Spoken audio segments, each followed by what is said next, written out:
since this is new, we're going to kind of work backwards.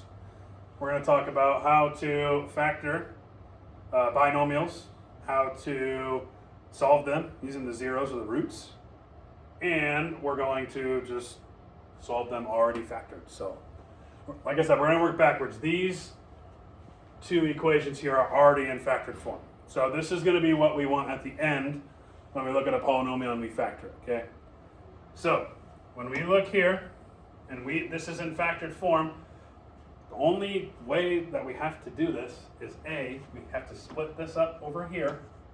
We have 2x equals 0, and B, all we have to do is take the other half, which is x minus 4, and have that equal to 0.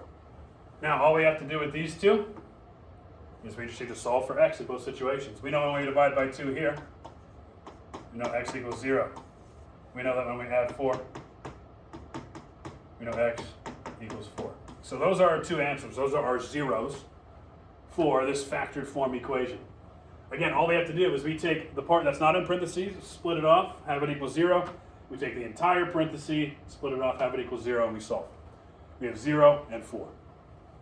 So we look at an example like part B. This would be an example of a factored trinomial, most likely, okay?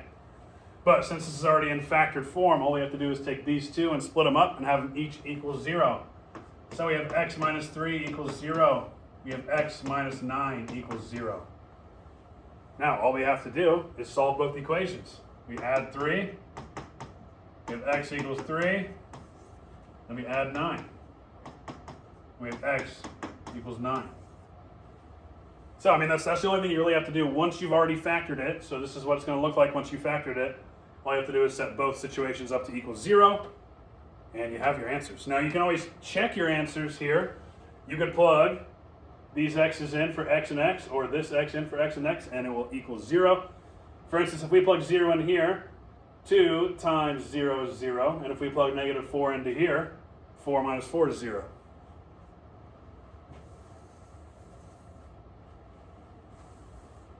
Now, like I said, you can always check your answers by plugging the x in where the x goes. Okay, go ahead and try this monitoring progress. Since this part's kind of simple, what I'm going to do is I am going to just write the answers. So go ahead and try it, pause the video. Hopefully you've tried it. We know that our first answer here is going to be x equals 0, and we know our second answer is going to be x equals 1. Okay, in 2, if we split it up, we know that t equals 0 in the first situation, and then if we subtract 2 to the other side, we know t also equals a negative 2. And for 3, we know that if we split them both up and have them equal 0, we have z equals 4. We also have z equals 6. So again, if you did not get these correct, make sure you go back and watch what we just did, or at least just try these again.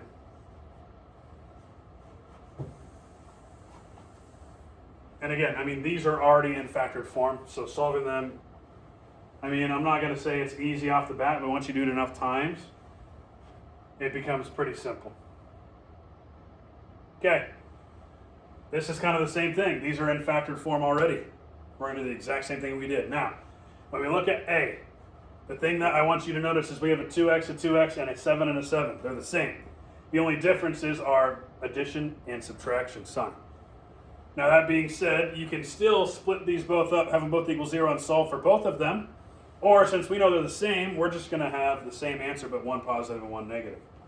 So I'm just going to pick one to solve. We have 2x minus 7 equals 0. If we add 7, we have 2x equals 7.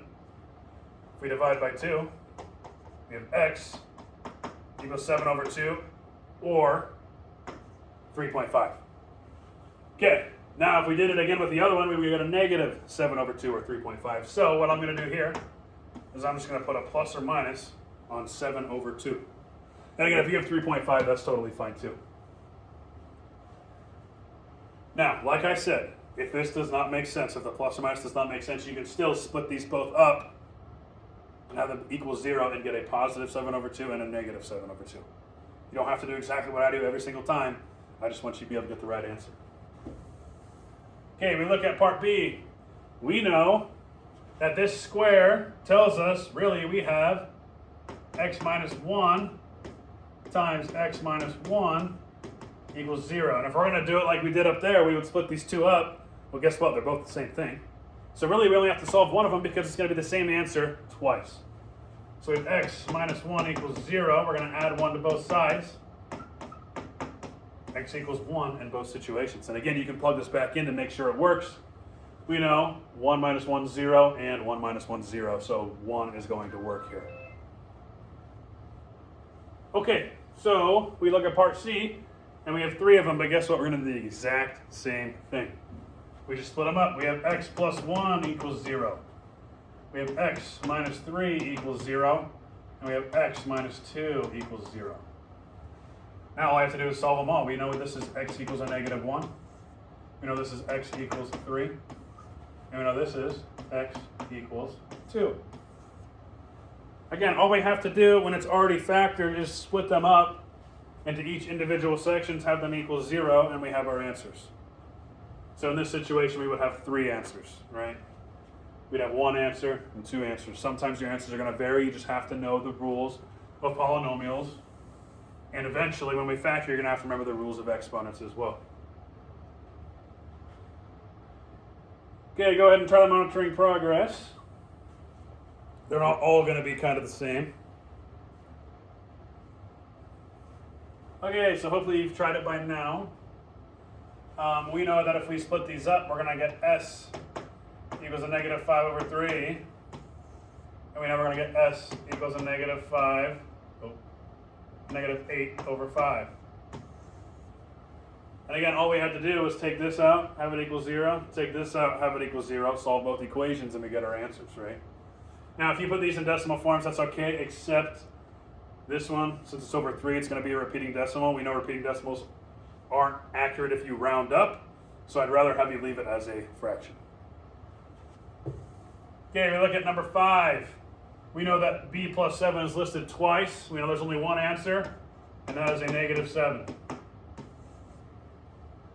And number 6, we know since there's 3 different parentheses with 3 variables, and we're having them equal 0, we know there's 3 answers. And we know they're just the opposites of these. So we have d equals 2. We have d equals a negative 6, and we have d equals a negative 8. Now, the reason that the opposite number always works is because we're just trying to get to 0, right? That's all we're trying to do. We know that the opposite of negative 2 is a positive 2. 2 minus 2 is 0, etc. Okay? All right, we look at example 3. This is where we start factoring. We need to use the greatest common factor, so we can factor this binomial. So we have 4x to the 4th plus 24x to the 3rd. Now, the first thing that you should always do when you're looking for a GCF is divide your big number by the little number. If that works, then that little number is your GCF every single time. Okay? In this case, it's going to work. Now, if you don't remember how to find the GCF, here, I'll just find it right now, actually, for you. We have, this is how I was taught to find the GCF. You don't have to do it this way. I know some teachers teach you like tables, charts, T-charts, stuff like that. But this is how I was taught. So if we're going to find the factors of 4, we know 1 times 4 equals 4. And the only other factor is 2. Because 2 times 2 equals 4. Those are the only factors of 4. Okay? Now we look at 24. We have 1 and 24, because we know 1 times 24 equals 24. We know that we have 2 and 12. Okay, we have 3 and 8. And we have 4 and 6. Now all we have to do is look at both of our lists, identify which one is the greatest common number between the two, which in this case we see that they both have 4. So that means all the other factors of 24 plus 4 don't really matter to us, right? We know the GCF of 4 and 24 is 4. So now that we know it's 4, we're pulling the GCF out. And the other thing we have to look at is what else do they have in common? They have an x in common. So we know that we can pull an x out, but you have to realize here, there's 4 x's here, there's 3 x's here. We have to pull every single x out that we can So in this situation, it's going to be 3. My number one rule for this, if you're factoring using the GCF, take the lowest exponent, which is 3 in this case, and take it out. Now, we're going to put back in the parentheses what's left over after we take these out. So all we have to do here, we take 4 divided by 4, that's 1. We know when we divide our exponents, we subtract. 4 minus 3 is 1, so we're just left with x here. Okay, we take our 24 and we divide it by 4. We know 24 divided by 4 is 8. No, sorry. We know 24 divided by 4 is 6. Okay, now we look. We have x3 and x3. If we divide x to the third by x to the third, cancels out. We have no more x, right? So this is our factored form. It's a lot to take in at the beginning, but I promise you, the more you practice, the easier it's going to be.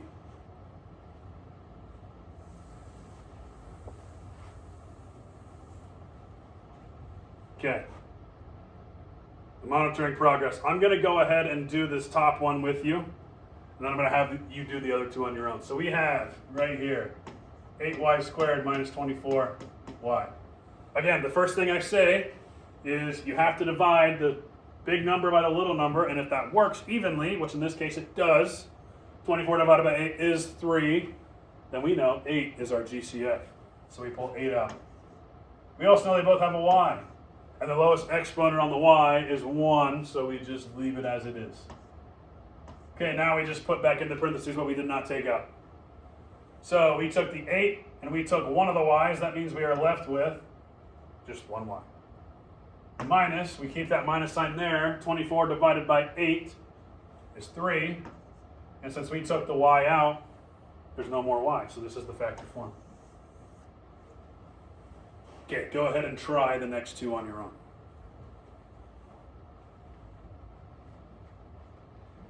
Okay, so hopefully you've tried them by now. We have 5x squared plus 45x. We know the GCF is 5 because we can divide 45 by 5. We also know they both have an x. So what we're leaving behind is x plus 9. And the reason it's 9 is we know 45 divided by 5 is 9, and we took the x away. Okay, we look at the bottom one. The greatest common factor is 3. We know we can take out 2 of the y's, and we're left with y minus 3. Again, if you did not get these correct, make sure you go back and try them again.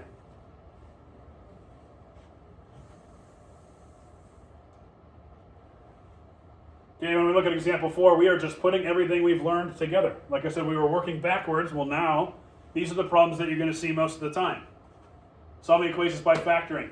So we know that if this polynomial, which is in standard form, equals 0, we have to factor first, and then we can solve it. We cannot just solve it just like this, okay?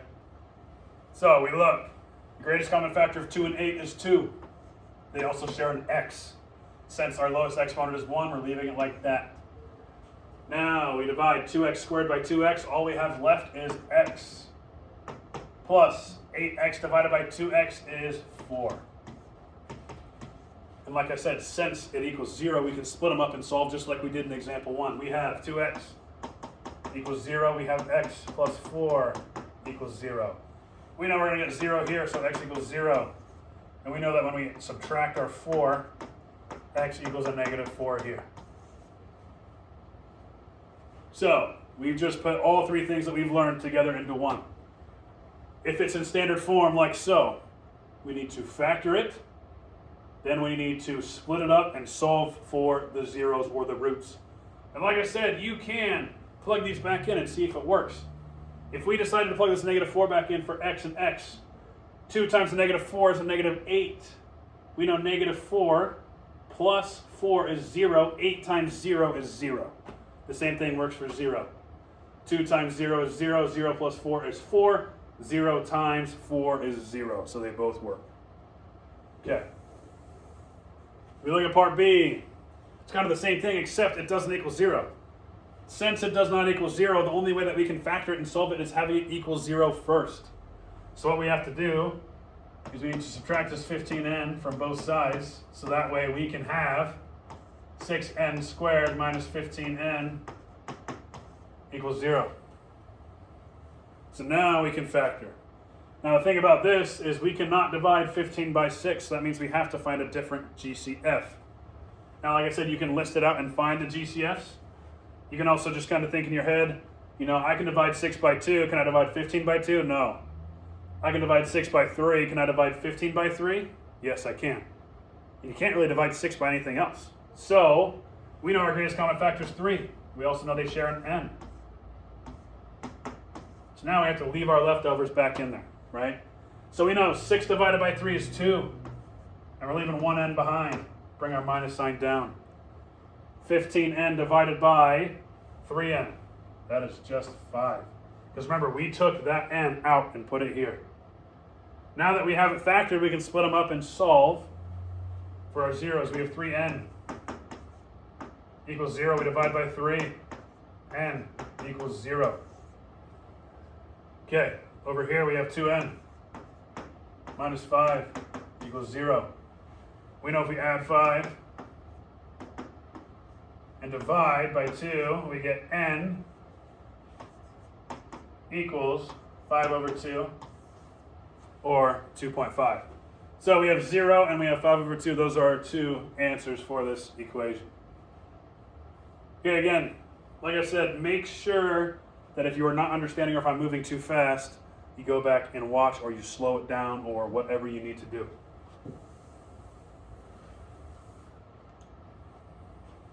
Okay, monitoring progress. You guys know what to do. Make sure you try all three of these on your own. I'm going to come back and I'm going to write the answers for you.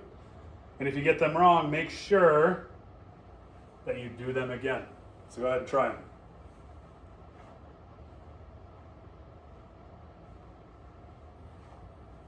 Okay, hopefully if you tried them by now. We know that we could have taken an A out, and that's the only thing we could have taken out, right? Technically we can take a 1 out, but we know 1A is just A. And we're left with A plus 5. So we know we have A equals 0, and we have A equals a negative 5. Okay, we look at 9. We know that the GCF was 3, and we can pull out an S. We're left with S minus 3. Okay, we know we have S equals 0. We also have S equals 3. And finally, for 10, we had to make sure it equaled 0 first by subtracting our 2x. So our new equation would have been 4x squared minus 2x equals 0. Now to factor this, we know we cannot pull out 4, even though it's the first number. We have to pull out our GCF, and we know we can divide both 4 and 2 by 2. So we pull 2 out, and they both share an x. 4 divided by 2 is 2. We're leaving an x behind. Minus, now we know 2x divided by 2x is 1. Do not put a 0 there. Put a 1 there, because we know that 2 divided by 2 is still 1, right? You can't just take that out, because if you take that out, then you're going to get it wrong. So now we split it up again. We have 2x equals 0. We have 2x minus 1 equals 0. Okay. We know that when we divide by 2, our first answer is 0. Our first answer is 0 probably 95% of the time when we look at binomials like this. Okay, over here we're going to add 1. Add 1, we have 2x equals 1. All we have to do is divide by 2. And we know our second x is 1/2. So again, if you did not get both 8, 9, and 10 correct, make sure you go back and try them again before you start on your homework. Your homework is on big ideas. So again, we have covered how to factor, how to solve for the roots, and that's pretty much everything you need to know, guys. And all you got to do is just put it together. When you see something in standard form like this, you need to know that you have to factor first, make sure it equals 0, and then find the roots. Again, if you have questions, please email me or ask me in class.